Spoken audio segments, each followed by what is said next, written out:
Powered by Righteous Media.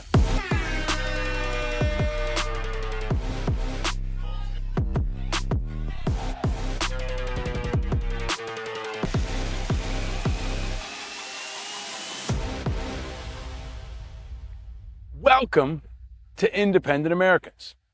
Welcome to episode 350. And welcome to the final days of the summer of 2025. I'm your host, Paul Rieckhoff. I'm coming to you from an undisclosed location, a tropical island outside of America. Hopefully this time next week, I will be back in America, as long as the Trump administration doesn't try to stop me. But before we return to what will be a hot and heavy and intense and controversial fall, full of surprises, but also full of perspective and important times to unify, now is still, even now, most definitely a time to stay vigilant.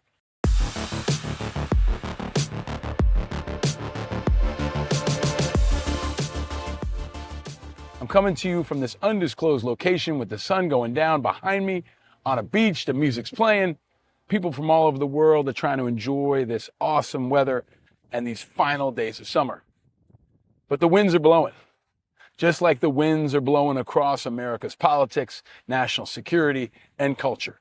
And those winds are going to accelerate in the days to come, especially as we barrel into September and October, when Trump will surely continue his grab of power, his breaking of rules, his disregard of laws, and his militarization of our entire society, something I've been flagging for you for years now.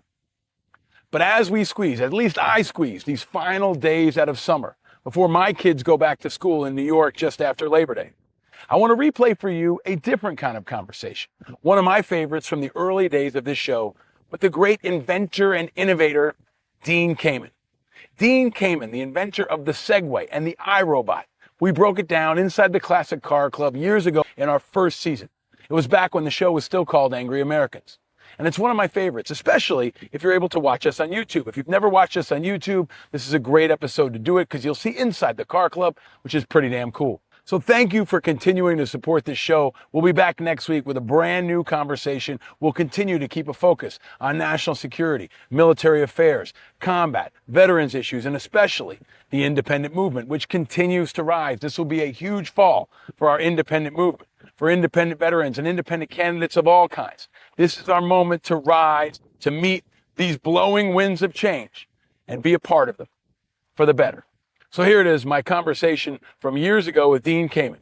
Welcome to episode 350. Welcome to Independent Americans.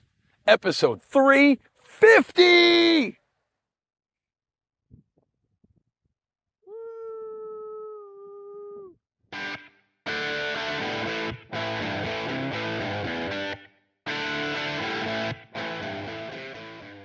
Angry Americans everywhere.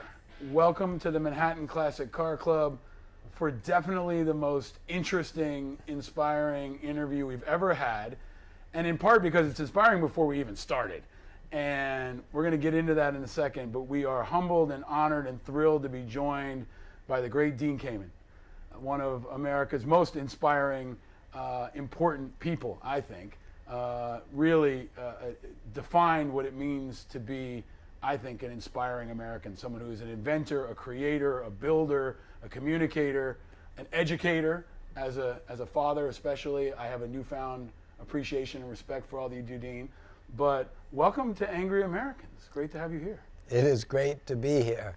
Looking at all these beautiful works of art and works of technology, these classic sports cars here in New York, on the river. It's great to see you. It's great to be here. So I got to tell folks what happened before we started. So your colleague Julie sent me a text and said, we're on our way. Dean's in the iBOT, and I'm running behind him. Now, to set the scene, the UN convention is happening this week. Trump is in town today. So all of Manhattan traffic is gridlocked. You can't get anywhere. And you actually got here on your newest invention. And tell us what it is and why you and how you got here. So we were down literally in Tribeca, and I just jumped in the iBOT and came over. And by the way, there's a lot of building zones along the way and interesting obstacles, but nothing that is a problem for an iBOT. My only problem was Julie was jogging, but she's not in as good shape as I thought. So it took us an extra few minutes to get here, but we certainly got here faster than we would have gotten if we used a cab.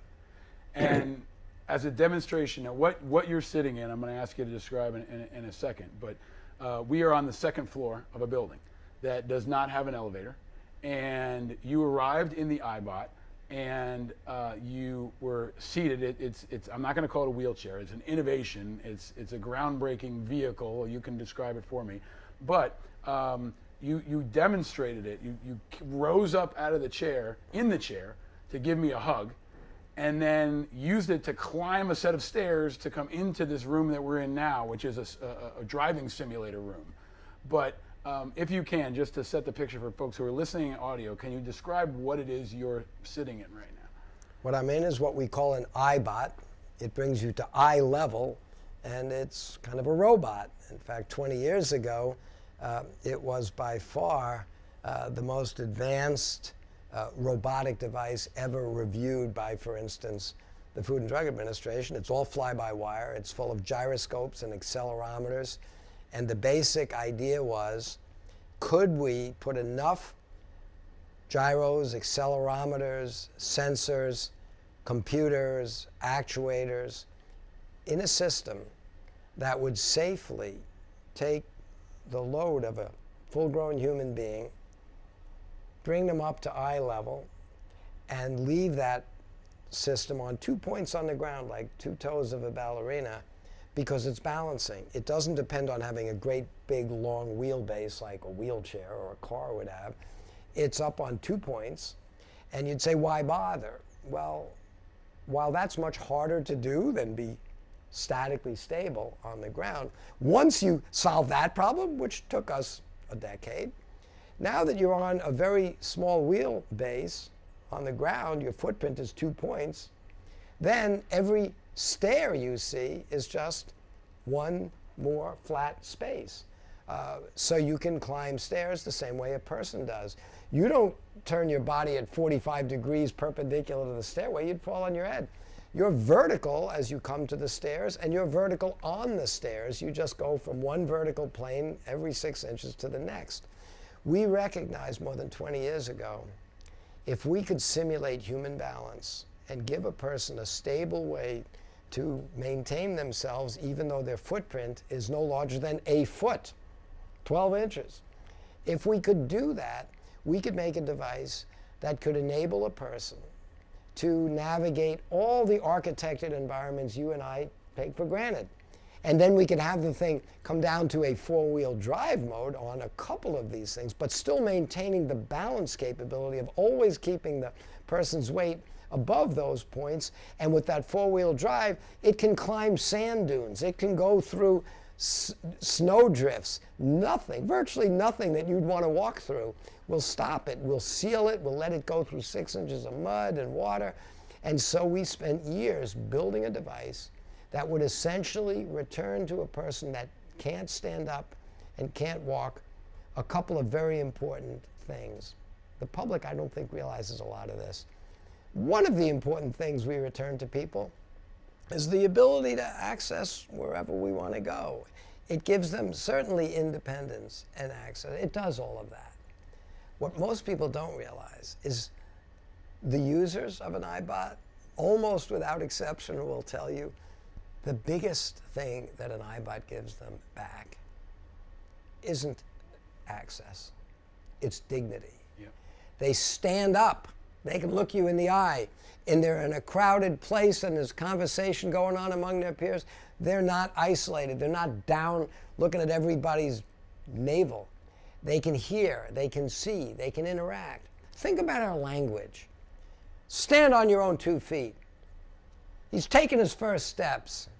Look him in the eye. Well, how do you do any of those things in a wheelchair? Right. And by the way, go ask your mother what she remembers about you as a little kid. And she'll probably tell you 2 things like every other mother. What I remember most about little Paul, his first words and his first steps. It's a unique and big deal that humans walk erect and we talk. When somebody loses the ability to stand up, maybe a vet that left his legs in Afghanistan on an IED, or 40 years ago, a vet that left his legs on a landmine in Vietnam.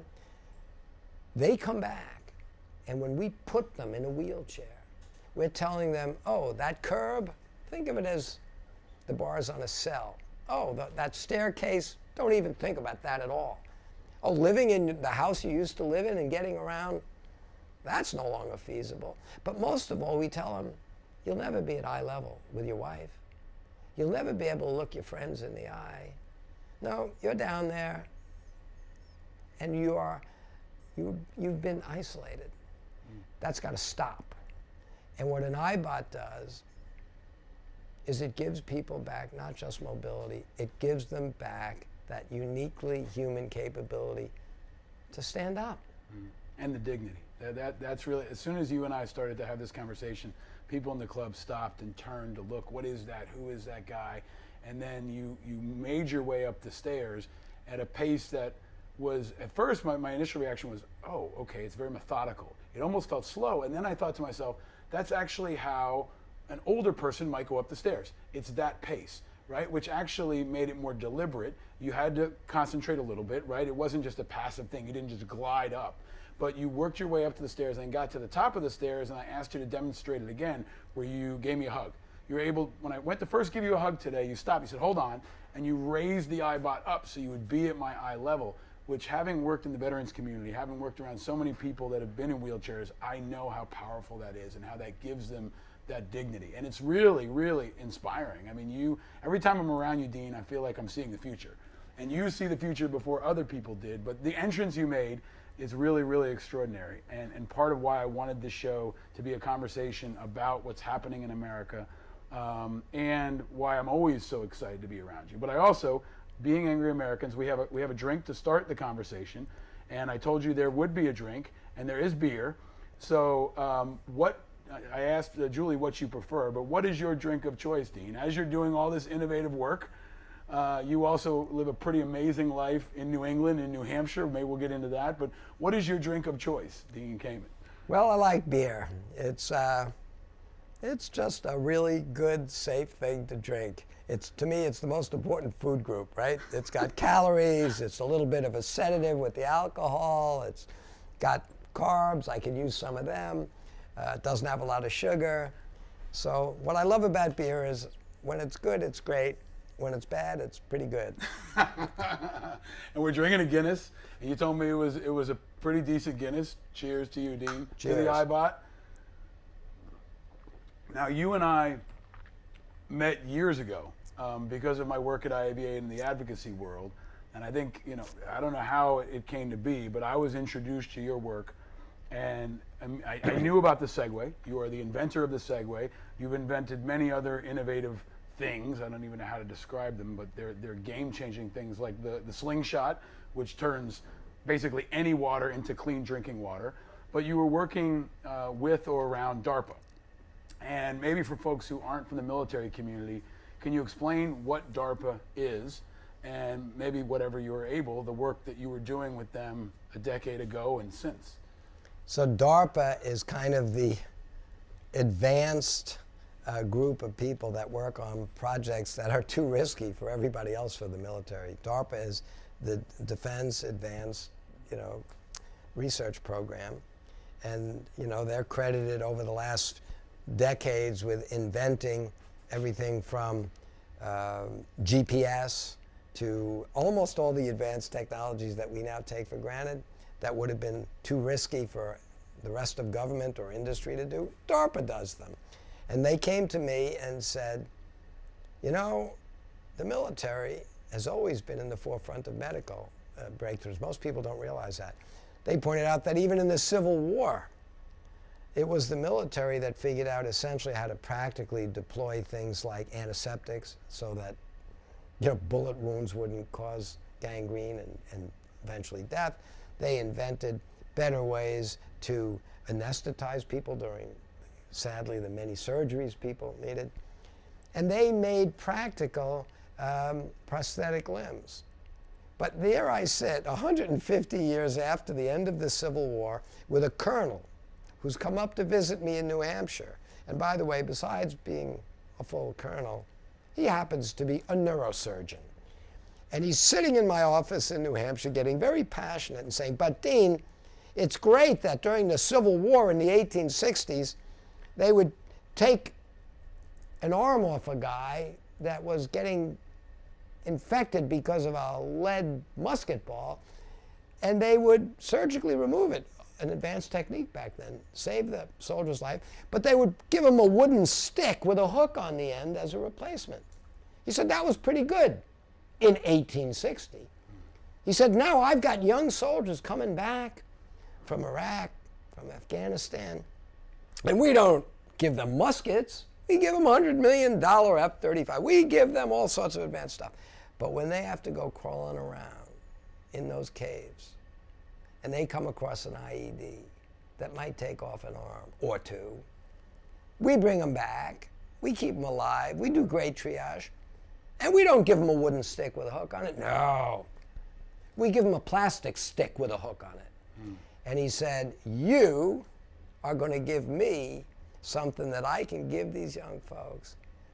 And he didn't come with 1,200 pages of, that classic, they always say government. He says, you're going to give me something so that when I bring one of these folks in here, I'm going to put them at this conference table, and I'm going to put a raisin on this table and a grape. And the first thing they're going to do is pick up that raisin. So now he wants fine motor control. You can't do that with a hook. And they're going to pick that raisin up and eat it. So he needs to be able to flex at the wrist, at the elbow, abduct and flex at the shoulder.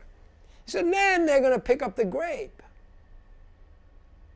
And they're not going to crush it. Oh, now he needs afferent, efferent, haptic response. They need to know and touch and feel and pressure. And they're going to eat that grape too. And by the way, the thing you give me, it's not going to be any bigger or heavier than the original equipment, the arm that they used to have.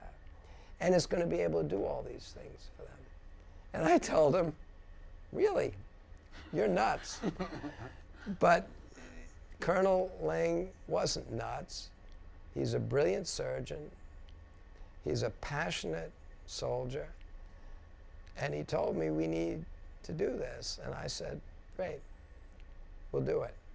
Mostly because he hit me below the belt. He says to me, Dean, the good news is there's a very small group of folks relative to the whole country that need one of these devices. But Dean, the way IEDs work, a small set of that small group didn't lose an arm. They lost two.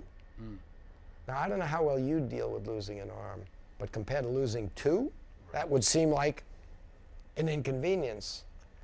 After telling him I thought he was nuts and that would be really hard and making all that happen and putting all those sensors and actuators together, I went home that night thinking, I've got my water project. I've got my first program for kids. I've got all that I can handle with my nights and weekends. And in my day job, I got hundreds of engineers working on dialysis equipment and all. How am I going to do this? But I rolled around in bed that night, reliving that conversation I had with Colonel Ling.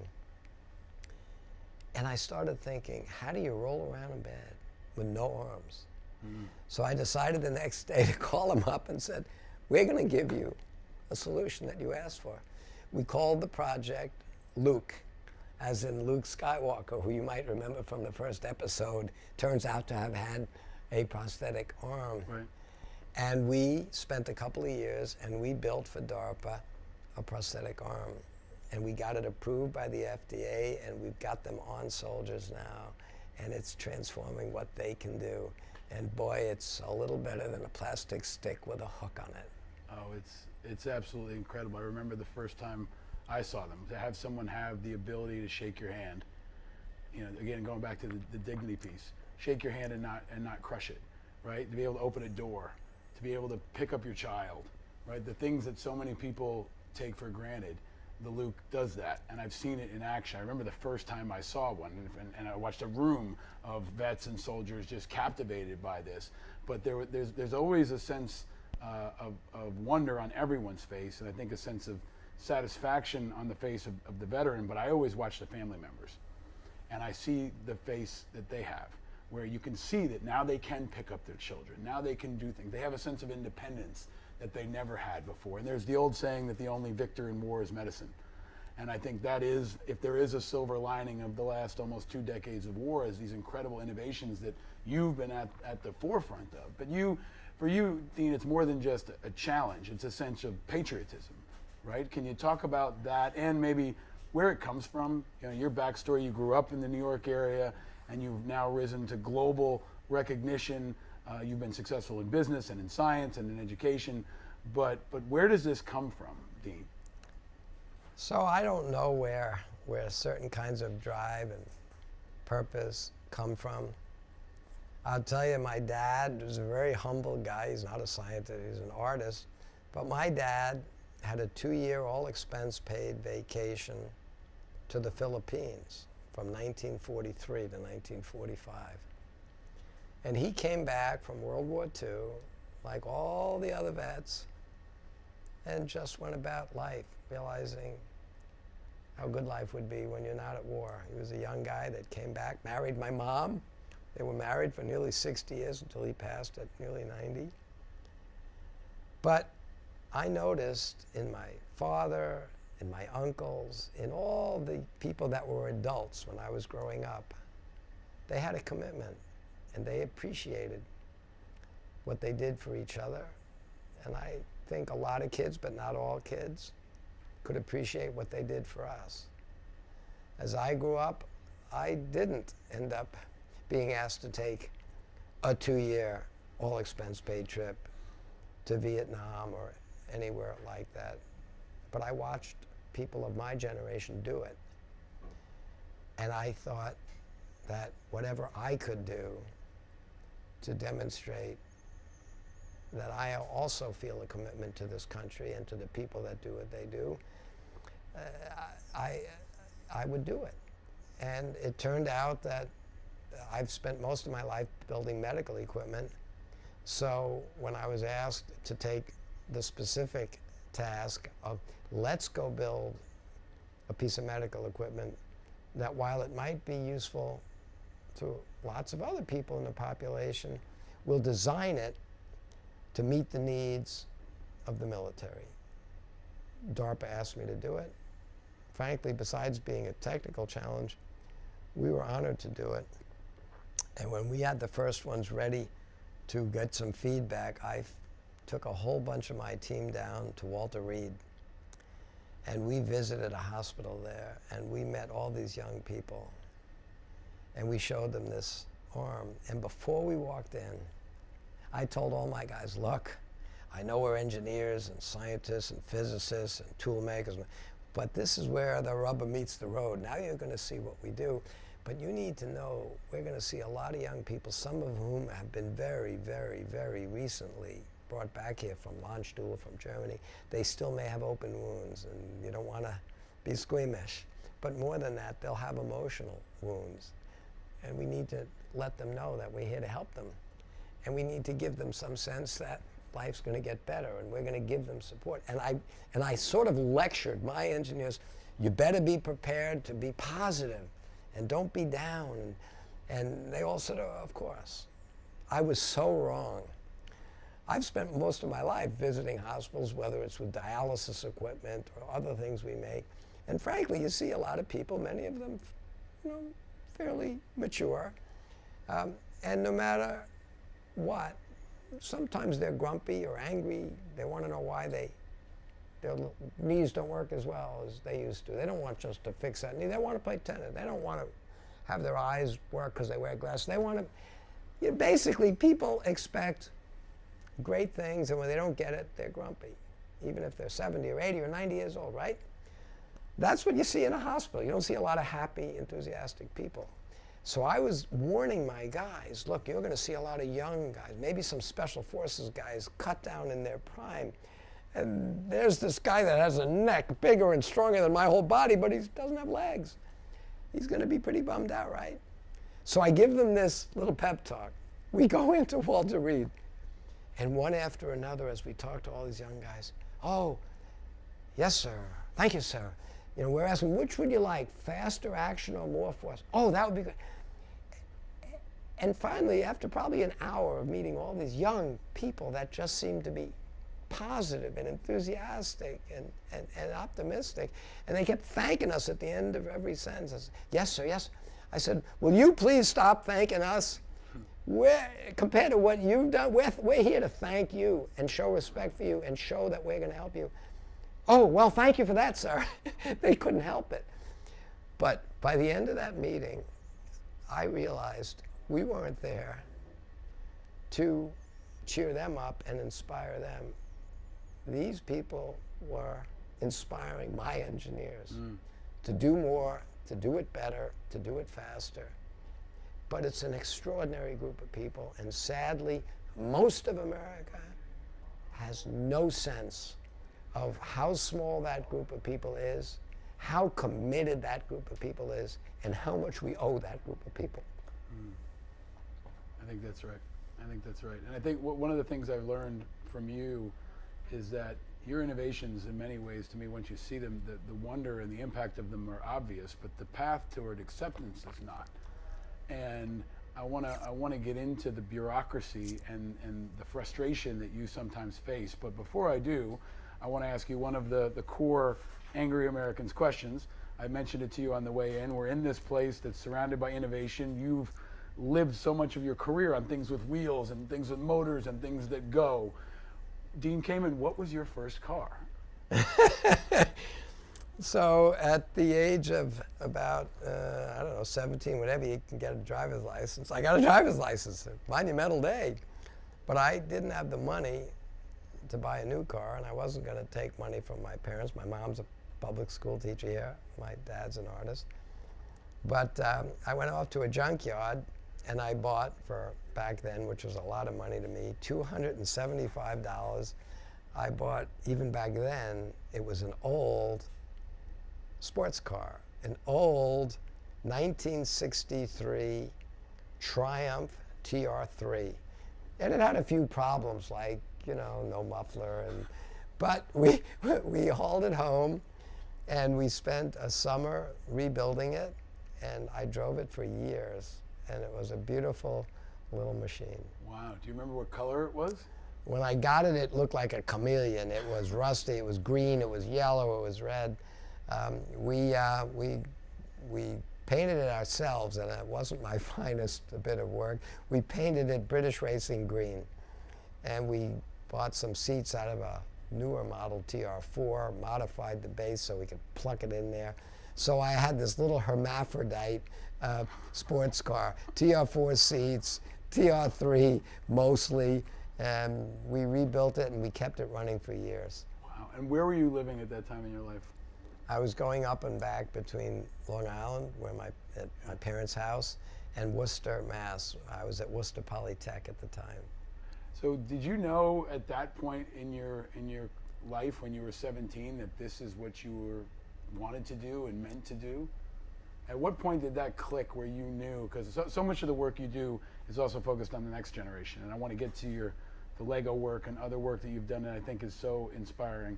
But you know, for folks who are listening, we have people who come from all backgrounds, all over the world, all different age groups. But was there a moment, you know, for people who are either parents or maybe they're students, that was pivotal for you, Dean, in shaping this trajectory that you would go on?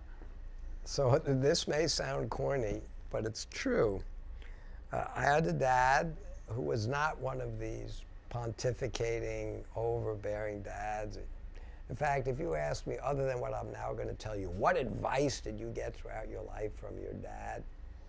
Not a lot. My father was a very quiet guy. He was born an artist. He was born an artist. He was an illustrator for the comic books of my day. Yeah. He ended up being the art director for the first, you know, illustrated encyclopedias. Did he work in Mad Magazine? He worked for EC Comics, yeah. Tales from the Crypt, Shock, Horror, Suspense, Mad. He's a genuine card-carrying, real illustrator. Incredible. But as a young kid, I'd watch him at his easel every day. He would take the Long Island Railroad here into the city, deliver his stuff, come home. After dinner, we'd go out and play. He'd go up and do more work. And one day, I think it was a weekend, I was still very young, we got up, we're going to go out in the yard and play, and the other kids are out playing, and their moms and certainly the dads are out playing with them. You know, they were typical, you know, suburban. So they were the accountants and the lawyers and the marketing and the business guys that didn't take the Long Island Railroad. It was a weekend. They're out playing. My father is sitting at his easel. And I go up, and he's not doing his day job, he's painting. He wasn't doing illustration, he was painting. But I said, you know, I feel sorry for you, because all the other dads get finished with work during the week and they're done. You're always sitting here at your easel. My father put down his pen. I'll never forget this. And he turns to me and said, don't feel sorry for me, Dean. You should feel sorry for all those dads. Because, as you just pointed out, Dean, they go off to work. Every day they go off to work. And they only get to play Saturday morning.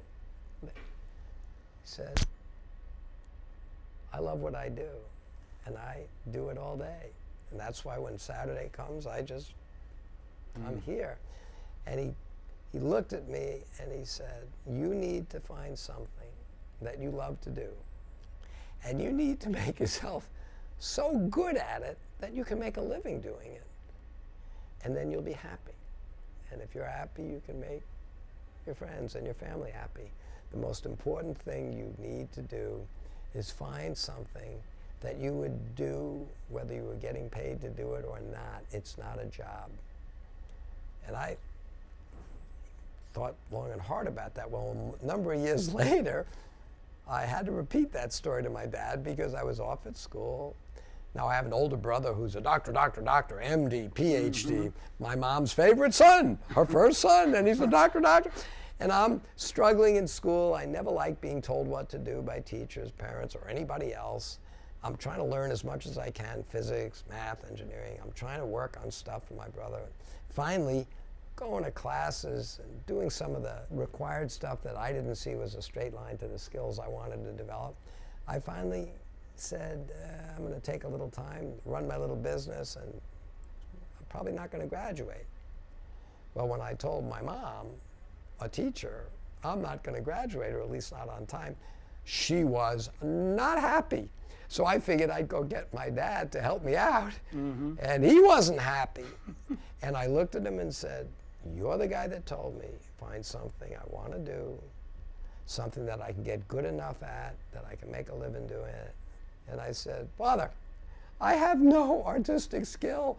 I can't do what you do. I can't draw a straight line with an edge. But I can design solutions to real problems.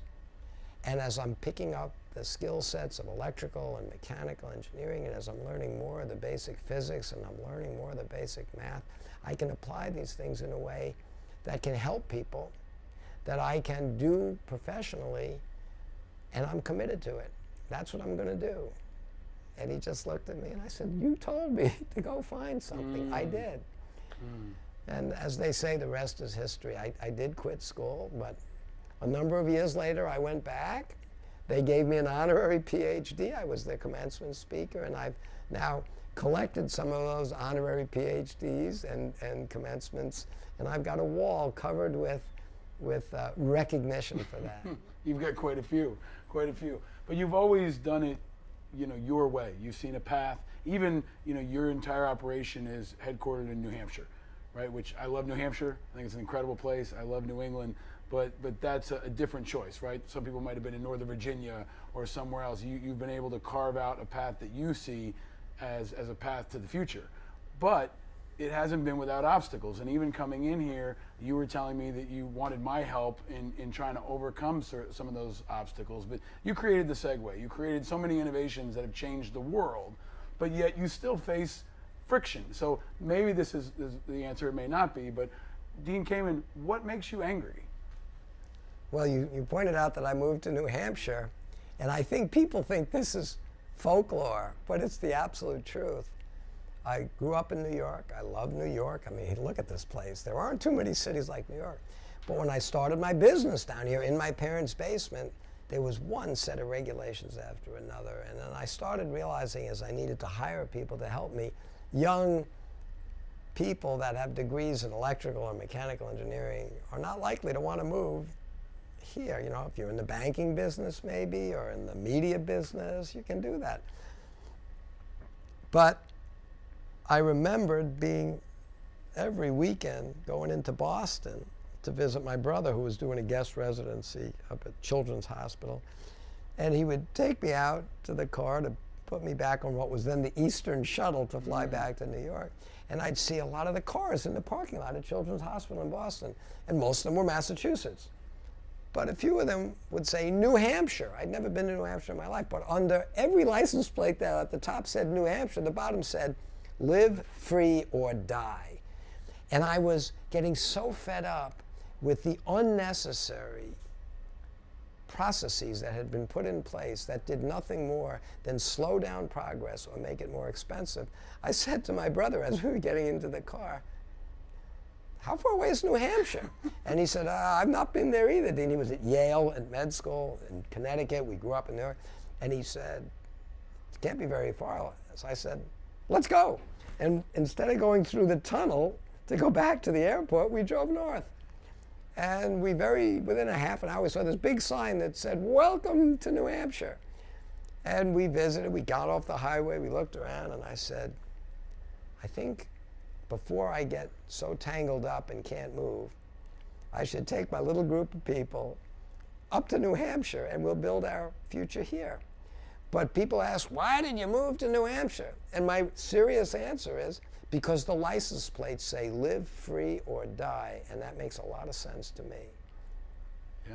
Yeah, and it's inspiring, and I've read about what you've built there, and how inspiring it is, and how it's become kind of a beacon for folks who are looking to make that impact and who share that spirit. And I think it's a very grounded. There's so many pieces of New Hampshire that are about kind of the foundations of this country, and inventors are always really a foundation of this country, and you have that classical spirit of the great American inventors. But Washington, D.C. can kind of be the place where good ideas go to die. So how do you, talk about where you are now with your projects, where you are with the iBOT in particular. You're here in New York for a reason, if you can share that. But what are you doing now, and where are you focused now, Dean? So in the very exciting side of what I'm doing now, and again, I have to credit the United States Department of Defense for this one. A couple of years ago, the Department of Defense noticed and is very well aware, and I had this very frank discussion, including with people like the Secretary of Defense. Hey, for at least 2 or 3 decades now, the incredible results of basic research in med schools and in research labs around the country has really advanced our understanding of biology and medicine and life itself, that we have no shortage of miracles in roller bottles and petri dishes at universities, at med schools. And you can go to this one or that one, whether across the country from Harvard to Stanford to UCSD to Baylor. You cross the country and you can visit lab after lab, and this professor will show you, in that petri dish I was able to make these cells produce insulin. I could cure diabetes. I'd love to put myself out of the pump business by giving everybody a new pancreas. And in this med school, in this lab, hey, look, put a probe in there and I get an electrical signal. They're making working neurons. And in this one, they're making cells that are a functioning nephron, a kidney. And all of these advances are just breathtaking. They would have been science fiction 20 years ago. But there I am at the Pentagon being told, but Dean, there's 20 years ago, they were showing pictures of a human ear being grown on the back of a mouse. That's a pretty famous picture. The public has seen it. Right. And they're saying, but Dean, more and more great research is coming out, but where do we see? They're not making kidneys, they're not making livers, they're not making a pancreas, they're not making lung. That's an engineering problem. That's a manufacturing process. That's not basic research.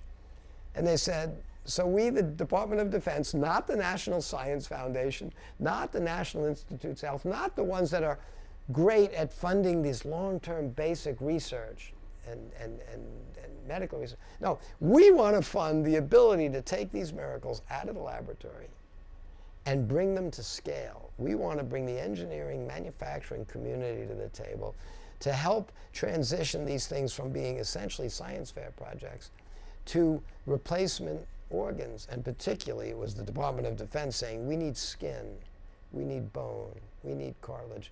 We uniquely need a lot more than maybe the general public does, but we need to turn it into high volume, and we need it soon.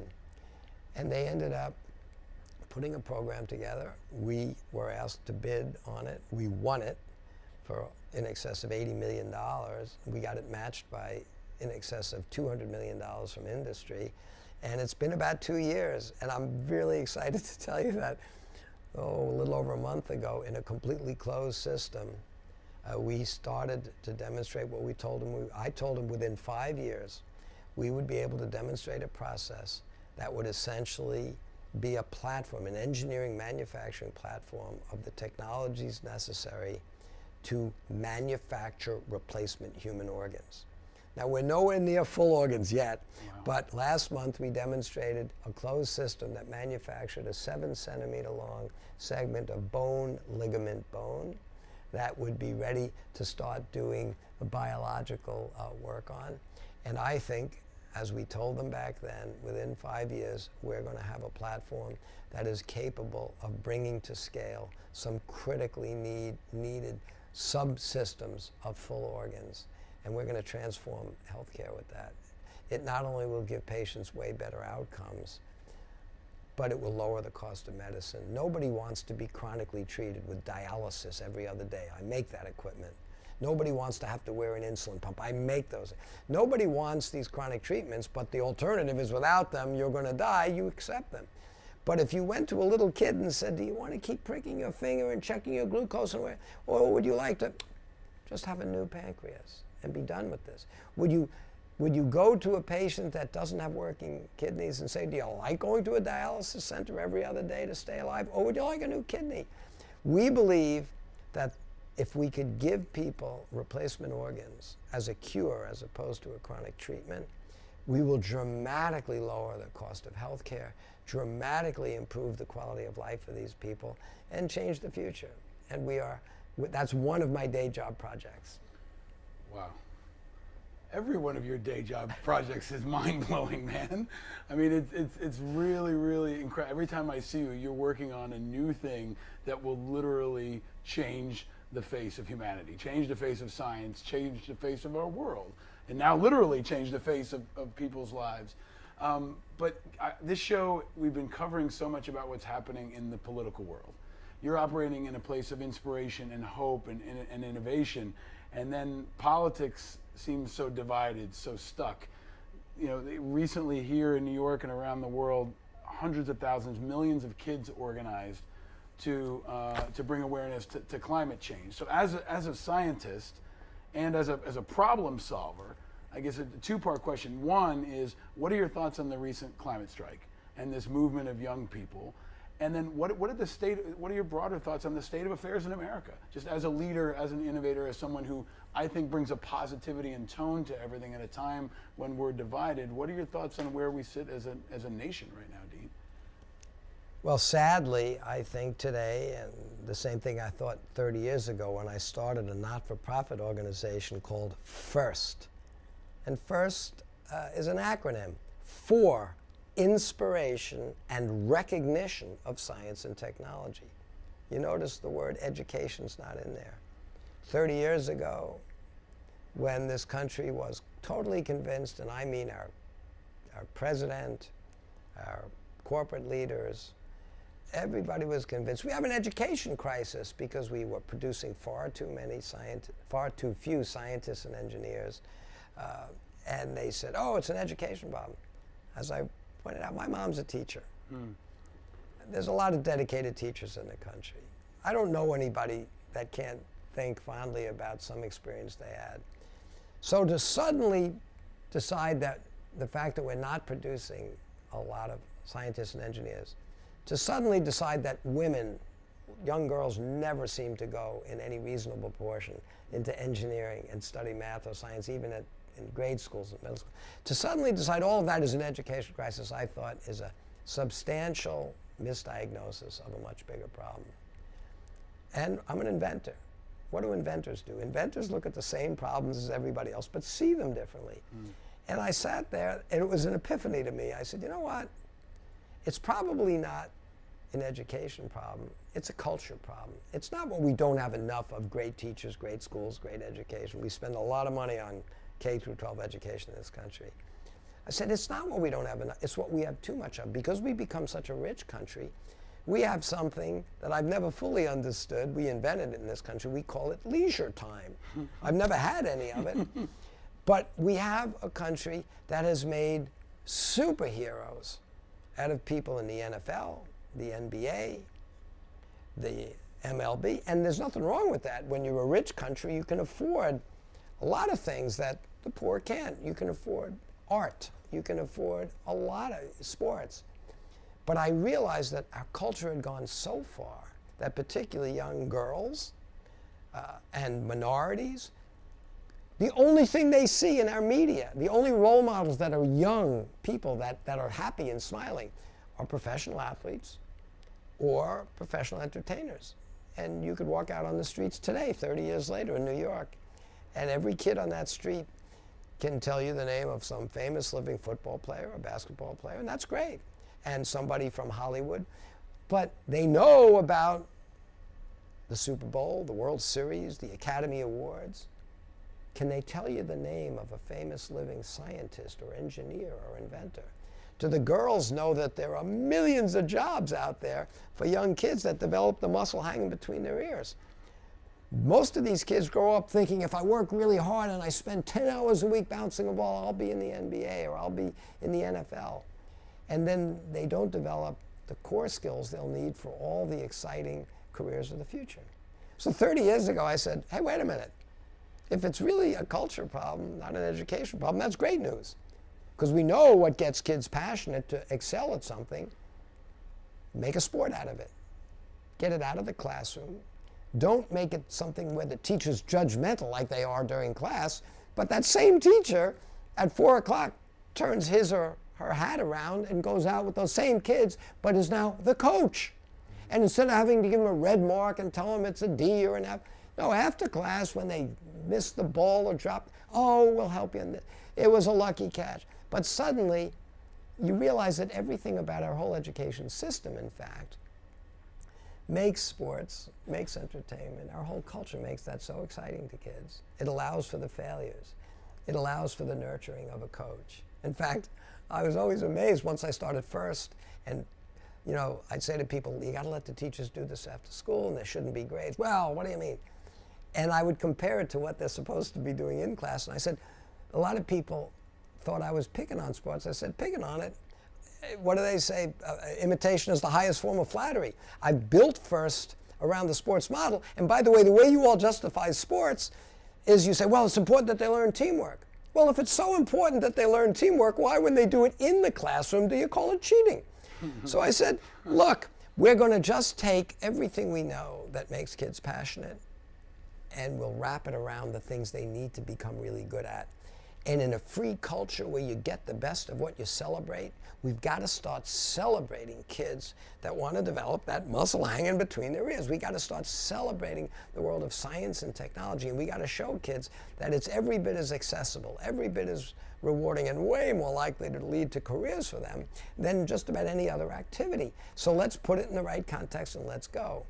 And 30 years ago, I got some superstars and role models from industry. 23 different companies lent me some young, enthusiastic engineers to adopt a local school. Typically, I ask those companies, find a school where the kids have never met a scientist or engineer, where their dropout rates are high, and show them that we're going to make this robotic building exercise a short, intense season like football or basketball. We'll make it every bit as exciting, and it doesn't end with quizzes and tests and final exams. It ends with a double elimination tournament and trophies, and bring the school band and bring the mascots. Well, by year 2, we had nearly 50, then 100, then 200. In our 30th year, we have 72,000 schools. And our season, our March Madness season, had 173 cities holding events for all of these kids. And at the end of the season, in April, our championship filled the 50,000-seat domed arena in Houston. That was only half the teams that made it to the finals. So 4 days later, the other half went to Tiger Stadium in Detroit. And between the two cities, we had 100,000 screaming kids and parents and teachers and mentors, 3,700 corporate sponsors, 200 universities that handed out $80 million in scholarships. And we're proving. And by the way, 60% of our school teams were from Title I schools. And this year, something like 60% of all the new rookie teams had a majority of girls or were captained by a girl. So FIRST is becoming, I think, part of the culture in a very meaningful way that I hope will help shape the future. And by the way, most of these kids aren't going to become professional scientists or engineers. They don't need to be. But they need to embrace science and technology. They need to be able to separate fact from nonsense. They need, if they go into politics, for instance, or into government, if they can't understand the value of technology or the concerns we ought to have about it, they can't do a good job. They can't be a responsible leader. And these days, it's really a concern to me that when you go to Washington, you see a lot of people that have the authority to make a lot of decisions that will affect a lot of people's lives, but they don't fully understand the impact that technology is bringing to the world. And you asked me what makes me angry or frustrated. What makes me angry and frustrated is it might take as long to get appropriate recognition by the various government agencies like CMS that you need to make the iBOT available to people. It could take as long to get them to get to the right place as it took us to design and develop the technology. And that's sad and that's unnecessary. We need leadership in Washington that can appreciate the value of technology and look at it across the whole life cycle of the technology and its impact on people. But certainly making an iBOT available to somebody that can benefit from it, instead of saying, well, it's got motors, it's got wheels, it's a motorized wheelchair. We'll reimburse it like a motorized wheelchair. That is a terrifyingly oversimplistic view, and that could deprive particularly veterans from something that they need and they certainly deserve. There's so much to digest out of that, Dean, that you need to take a sip of that Guinness. I'm going to take a sip. People are going to take a deep breath. When you were telling me that story about FIRST, you were unfolding a 2019 spectator schedule that actually has all the cities and countries around the world, Turkey, the US, Israel, hundreds, it looks like, of cities and towns that culminate in this great championship. And this is a robotics competition, right? This is what looks like, sports, right? It looks like college sports, but it's finally given the recognition and the resources and the sparkle and the excitement and the energy that I think it deserves. Is FIRST your greatest invention?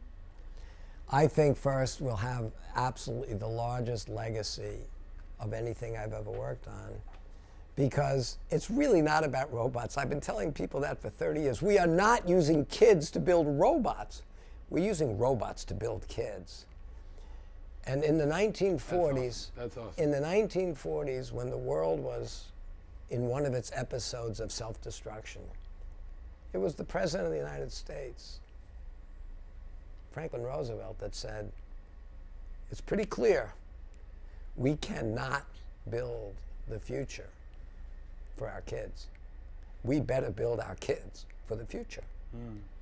And I looked at the way technology is moving so quickly over the last 30 years, and I realized back then, if we don't get more kids to have a way to appreciate and understand and participate in the advances and the new careers that are being created by technology, if they're not on that bus, they'll be under it. And I think we've now started to get more recognition for that. But as I said, we are not using kids to build robots. We're using robots to build kids. And the corroboration that they have and the understanding that it gives them about the power of problem solving and of technology and the need for innovation, I think first is absolutely the most important thing I've done. Because people say to me, what is first really about? And I say, you know, first is curing cancer. First is eliminating global warming. First is, and I go down, so what are you talking about? It's kids playing with robots. No. And I say, really?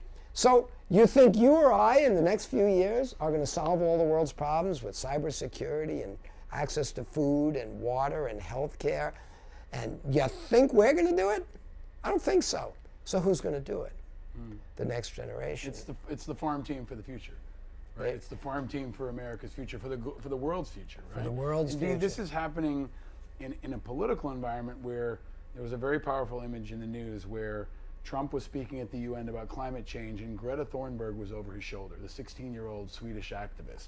And there's this power dynamic, and she's been very aggressive in saying, you have mortgaged our future, there will be accountability. She's angry, right? And I think rightfully angry, in the same spirit of this show, that there are things that we should be angry about, and it's about channeling that anger into positive outcomes, and that's what you've built, and that's what you're doing. But you're also a leader, and you set the tone in your language and your example. What are your thoughts on the president? When you see this is a man who has been aggressively, I think, anti-science. You may not view it that way, but what are your views on this environment with this president? And just as a leader, what do you think? So I think, to me, the whole debate about whether human activity is causing all of, some of, or an immaterial amount of global warming is a fool's errand. It's not a question that will get an answer that can be demonstrated by doing a double-blind test in another parallel universe. But why answer questions that are mostly rhetorical? I mean, as a kid, I remember being told philosophers do this and this, and I was told that philosophers look at that glass and ask, is it half empty or is that glass half full? And I remember thinking to myself, well, 1/2 equals 1/2. It's a simple truism. So the fact that the English language is full of vagaries is not something we should call philosophy. Get over it. I think we should look at that glass that has half of its volume with a liquid in it and half of its volume not, and say, is that safe to drink? To say, is there enough there for everybody? To say, if there's not, how are we going to make more? But answering stupid rhetorical questions, I don't have time for. In the same way, I would say, whether we're entering the next ice age or the next meltdown because of solar issues that we can't control from the nuclear furnace 93 million miles from here called the sun, whether the Earth is going through a natural process, which it might go through for the next 10 years or 10 centuries, I don't know. What I do know is, if it's going through that, are there things that we as inhabitants of this delicate little sphere can do to make our own lives better, and at least in the foreseeable future, the lives of people that come past us better. And by the way, if we could apply technologies so that, for instance, we can take photons coming from the sun and make them directly into electricity, so we don't have to drill holes in the earth, move oil, move it across a few continents, boil most of it to turn it into, put it in a truck, move it, put it in the ground, take it back out of the ground to put it in a car. You look at what we're doing and you'd say, whether humans are the primary cause of these global effects or not, it sort of doesn't matter, because if we can create better jobs, a cleaner environment, a more efficient environment, a more user-friendly environment, if we can create all sorts of technologies that create jobs of the future, careers of the future, opportunities of the future that are better than they were in the past. And a fringe benefit of that is we might reduce the carbon, because that might have been the primary cause of greenhouse gases being so devastating, at least in the short run.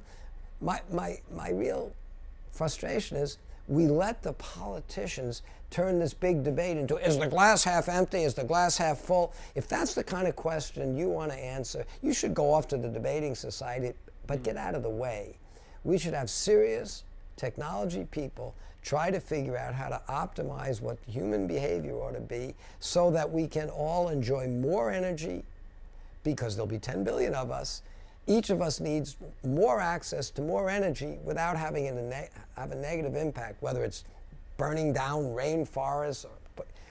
You don't have to get into those side debates to say, are there better ways to make energy? Are there more efficient ways to move people? And by the way, sitting in traffic bumper to bumper, one beautiful car like you have down there is a work of art.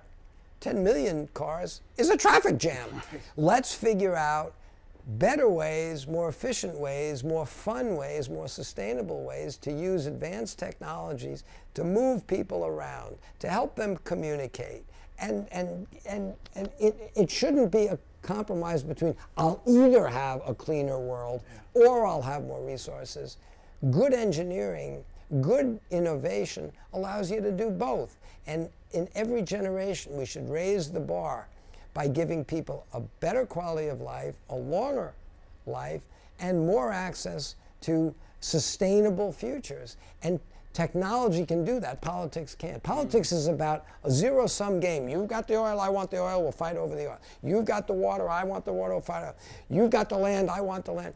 And politics is about dividing the world into little regions that fight over things. If you think about it, the arbitrary lines on this globe are arbitrary. If you go into space and you look at this beautiful planet of ours, you don't see the lines. So if politics has been, since it came into be, a way to divide the world, technology is a way to unite the world.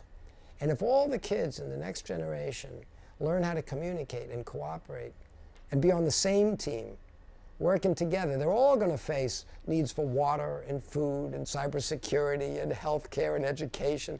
Let them all develop the tool sets so that instead of fighting over this or that scarce resource, let them all create new ideas.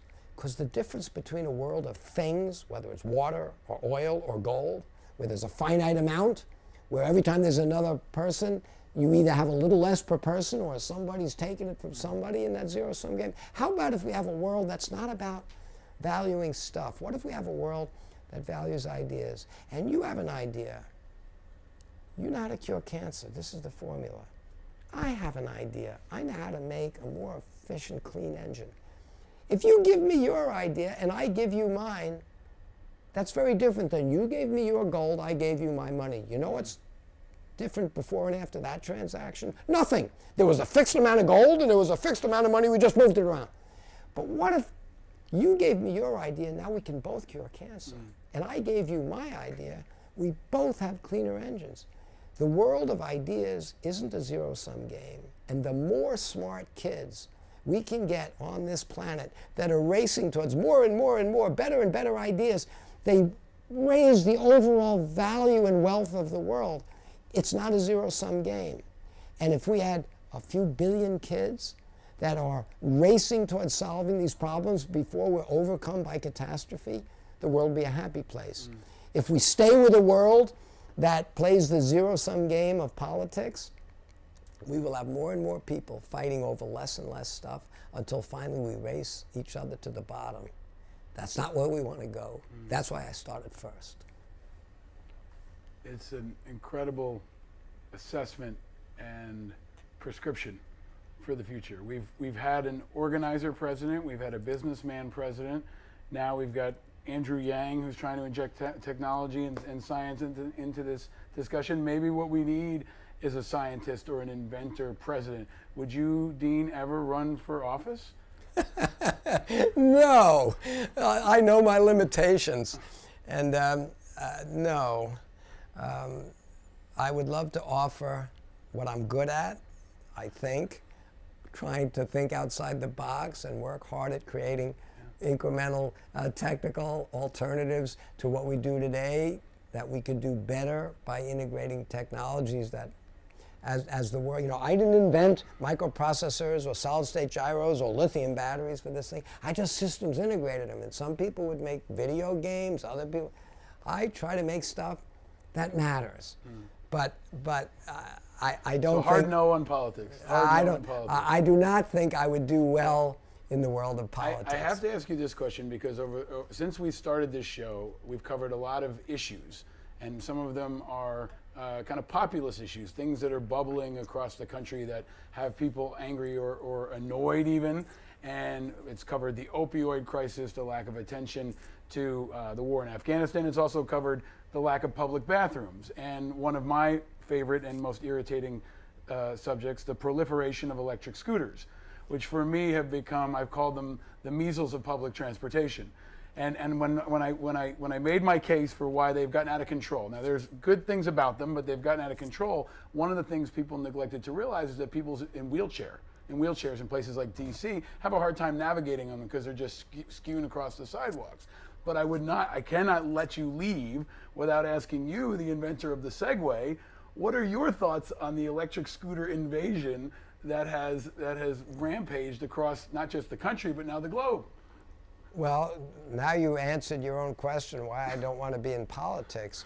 When I made the first Segway, and I've been forever known as the Segway guy, just for clarity, it wasn't the first balancing device, as I've told you throughout this conversation. I've spent most of my life making medical equipment, and my first application of solid-state gyros and servos and computer programs that could simulate balance wasn't for the Segway, it was for the iBOT.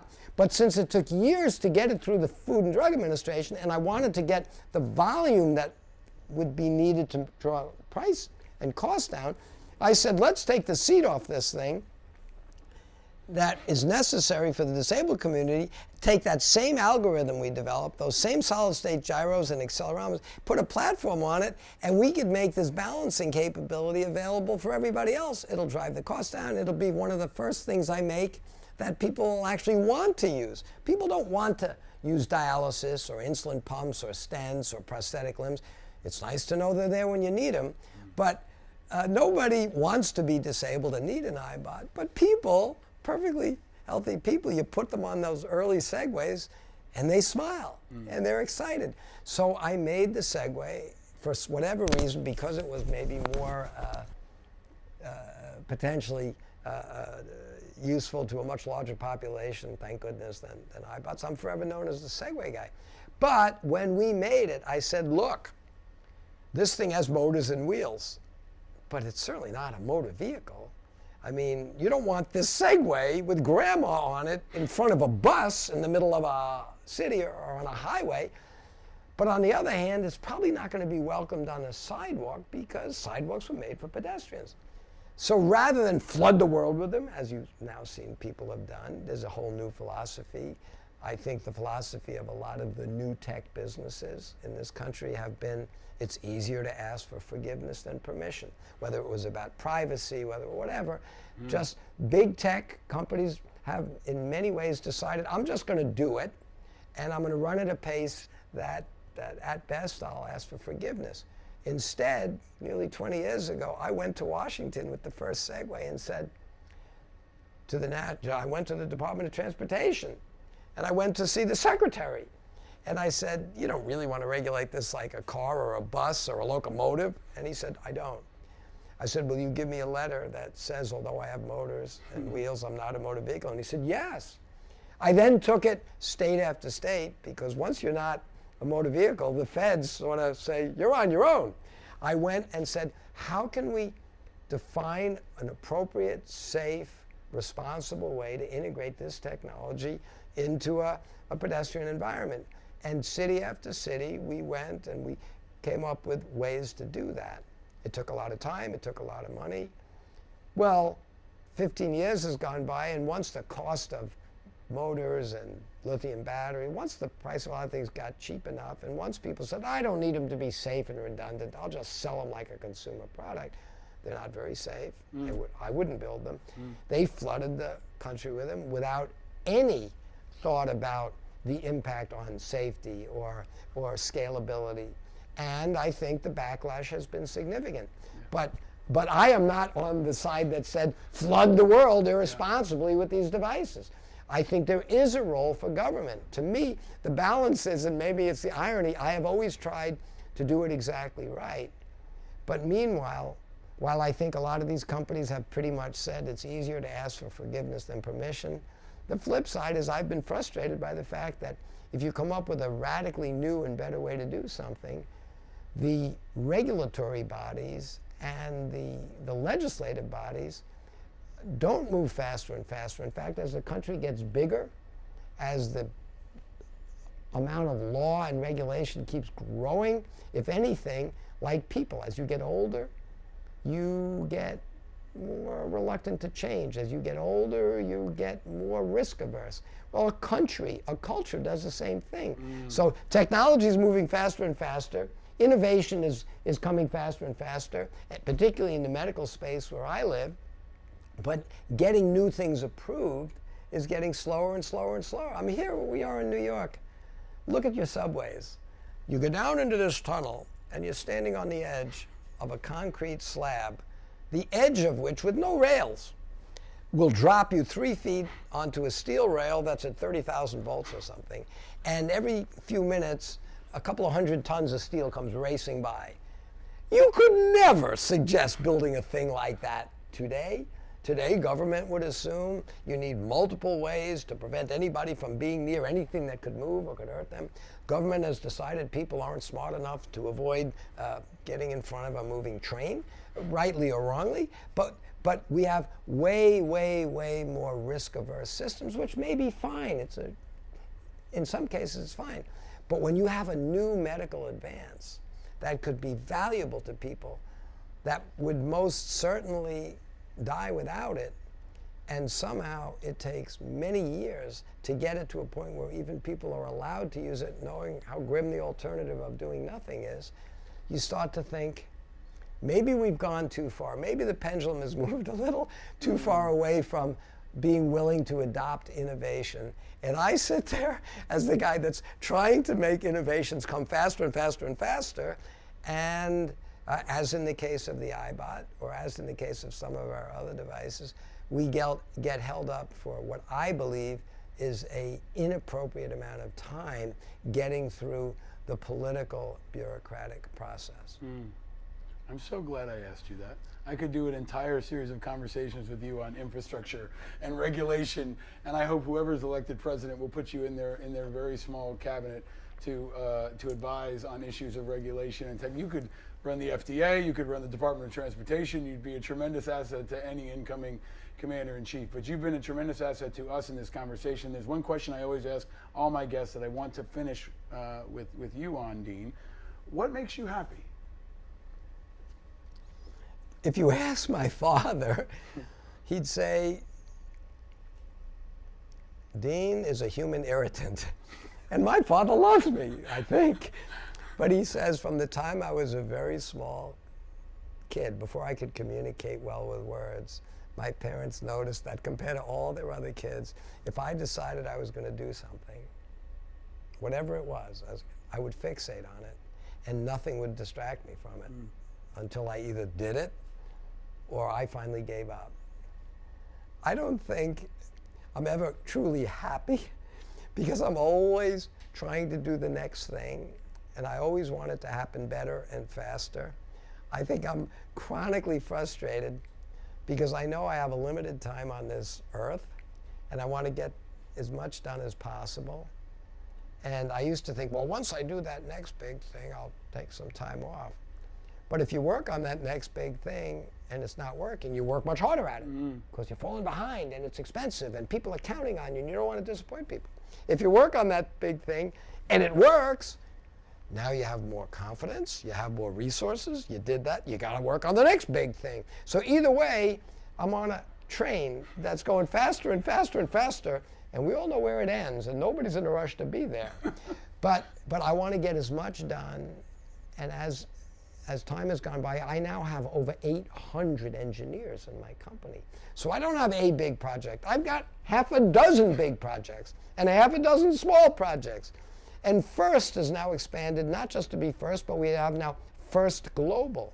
And I have 191 countries, each sending one team to Dubai around a month from now, from October 24th till October 27th.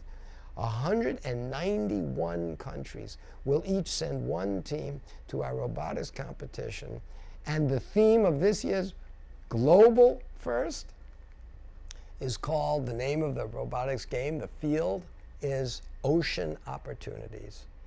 And I don't want to play that same game we talked about where the politicians look for who to blame for what, and these think, oh, we'll just live in a world without plastic. Really? Try it. Or these others that think it's not a problem at all. Really? It's not a problem. They're both kicking the can down the road, or they're both unwilling to look for new and better ways to make a win-win. So we said, we're going to make Ocean Opportunities. And you look at the game, and symbolically, there's a bunch of parts in the middle of the field.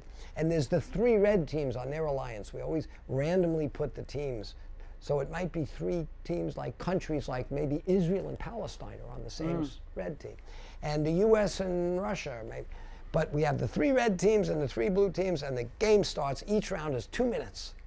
But during the first 30 seconds, all 6 robots, the 3 reds, the 3 blues, are running around that field, pulling the parts out, symbolically taking things out of the ocean.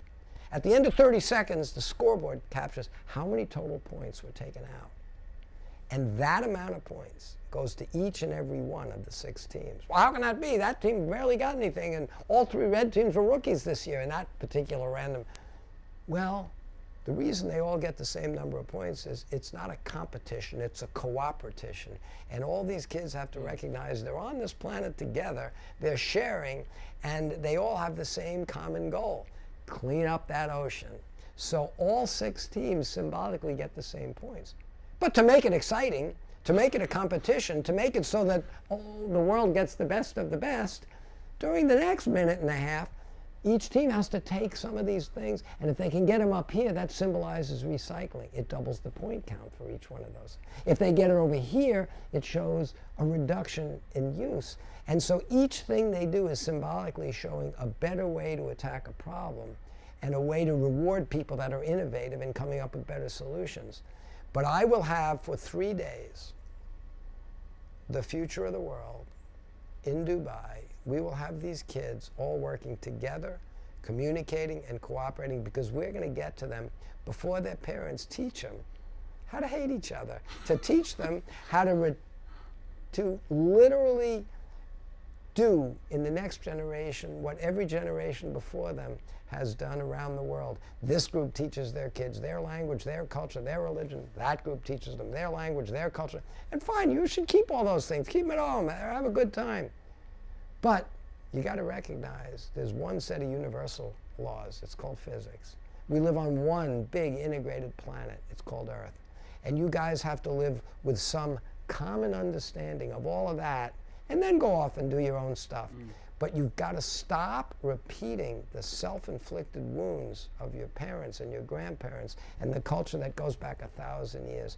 We've got to create the first generation of kids on this planet that recognize that we're all going to succeed together, or we're all going down together. Well, I think any of us who've been able to hear you feel like we can succeed and feel like we are happier. And it does sound like all of your work brings you inspiration and energy and happiness in the spirit of what your father taught you many, many years ago. And we have one final phase of our interview, which is the giving of the gifts. So you can remain in your iPod or do some tricks in it. But we've got a series of gifts that we give to all of our guests. The first I will give you is a slight innovation in that it is some Angry Americans merchandise. But it's innovative because it's made by veterans. And it's made in America, which is tough to do, super comfortable. I hope you can wear those and rock them on an iBOT or a Segway or any other awesome thing that you come flying by where I'm at in. And lastly, we've got a couple of other gifts for you. Now, the first is we were talking about all the teams. This is a color quiz. There are 3 kinds of peeps, classic peeps. Maybe not an innovation on the scale of what you've invented, but an interesting innovation and invention nonetheless are peeps. So Dean Kamen, if you had to choose one color, would you choose yellow, blue, or pink? I'd probably choose blue. I've been wearing blue my whole life. Very simple answer. And what do you think of peeps, Dean? Did you grow up eating peeps? I didn't, but it's become a phrase that people use around my little company deck all the time now, because I have all my groups working on projects. Hey, how are we going to get to this? And almost a shorthand that people have. I'll get my peeps on it. And so the word peeps is used as a very positive way to say my team. I love it. Okay. And lastly, we have been enjoying our Guinness, but each guest, I go to the same store each time, and I'll take this. I can hold your mic for you if you want. Shall I open it? Please do open it. Each time I choose a different selection that is inspired by the guest. And if we need to rip it open, we can rip it open. This is good for audio.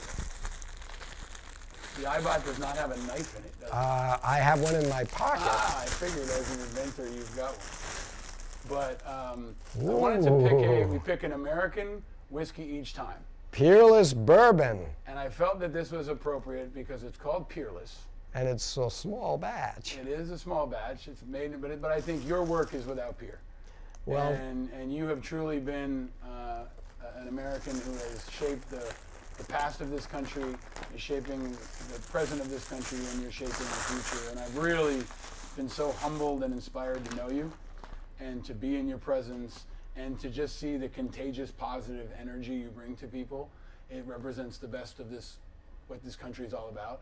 And you made the best entrance we've ever had on this show. You're going to make the best exit. If there was ever a time for folks listening to go to our website and watch the video, this is it. We're going to post the video of Dean's entrance on angryamericans.us. But Dean Kamen, you're an incredible guy, and I'm really honored to have you as a friend and excited to see what you do and thankful for all that you do for this country and for this world, man. It's been a real honor to chat with you. Thank you, and it wouldn't be me if I didn't give you homework. Everybody I see everywhere in the world, I give them homework. And one is always find a way to get involved with FIRST, my robotics program for kids. And don't tell me I'm not an engineer, I'm not. We need parents, we need moms and dads, we need teachers, we need corporate sponsors. We need to get a movement so that every kid in this country, every school in this country has the opportunity to have a FIRST team, just the way they all have opportunities to have all the other sports teams. But we're the only sport where every kid on every team can turn pro. So you got to help us put FIRST in every school. And the second, which is much, much more focused on what you do every day, and which is why you're one of my heroes, you need to get the community, not just the people that need iBOTs, but the people that need iBOTs. The American public that depends on our military, that ever-shrinking group of people that's asked to do so much. We need to get those people organized to make sure that these people in Washington understand this is not a luxury, it's not a toy, it's not a wheelchair, it's a piece of equipment that I think every disabled person in the 21st century that could benefit from it ought to get it in the richest country in the world. But whether you debate whether everybody should get one, there should be no debate that veterans that could use this will get one. And unless we have the appropriate political pressure, it may take longer to make that happen than it took to design, develop, and invent this thing.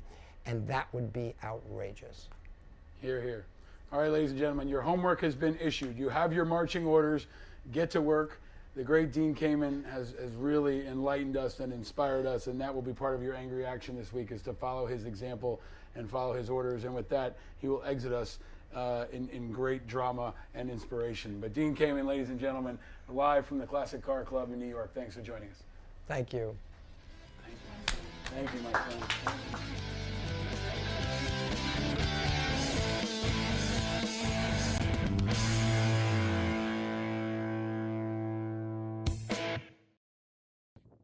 All right, 350 episodes. I can't believe it's gone that fast. I can't believe my oldest son is 10.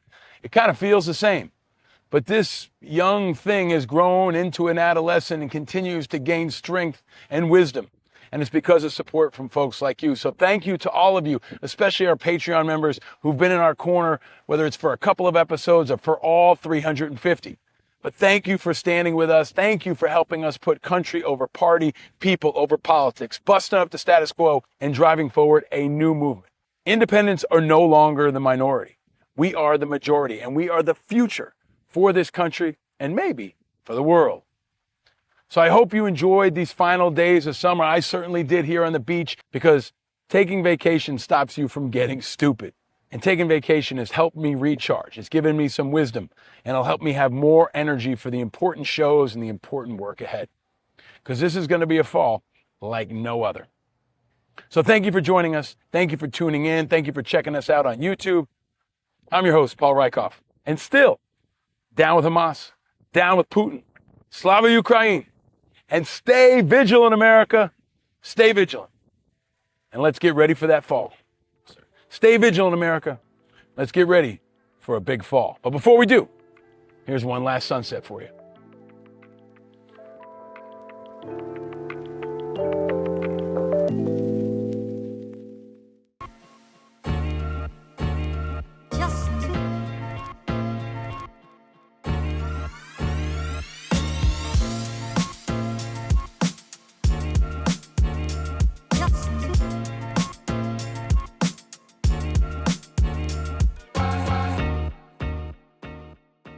By Righteous Media.